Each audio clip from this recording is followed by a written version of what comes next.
when you're working with AI, who gets to call themselves the author? And this brings us back to that 1884 photographer, Napoleon Sarony.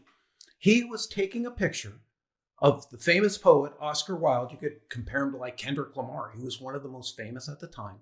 And he had this image and says, I want to copyright it. Well, cameras were brand new, like AI. They'd already done the printing press, right? That was the first wave of content copyright.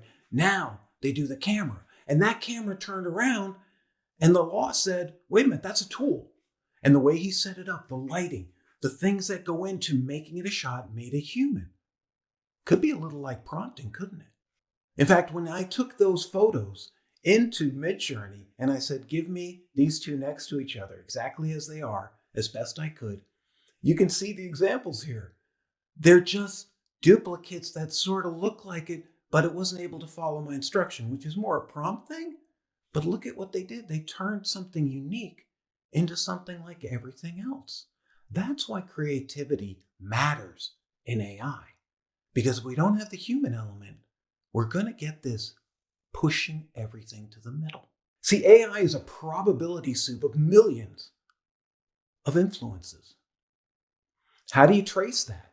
How do you compensate it? And more importantly, who owns what comes out? Ownership is really where it gets this messy, because authorship is where it comes from.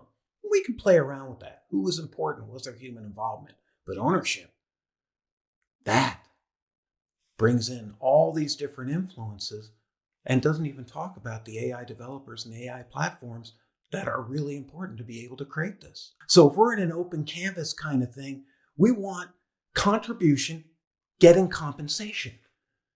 It doesn't have to be payment. It can be services, it can be tech, it can be brought into these communities where you share your creativity, your mindset, nurture this talent, grants, scholarships. Make this a positive thing, because the way they interact is going to make that thing smarter. They're going to show you things a bunch of people sitting in a room, especially just engineers, might not see, which is why you see so many bringing in diverse sort of people to work with them. But in the end, the audience is going to shape it if we let it. And that's where the creative comes in. And that's where the person who's on the edge, not in the center.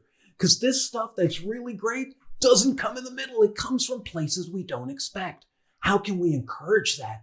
How can we not only compensate in a way, just give people a chance who really are doing well to find that as a career? Because if we lose just that, wow, just math and engineering, that's just half the world, a great half, but it's not the whole deal.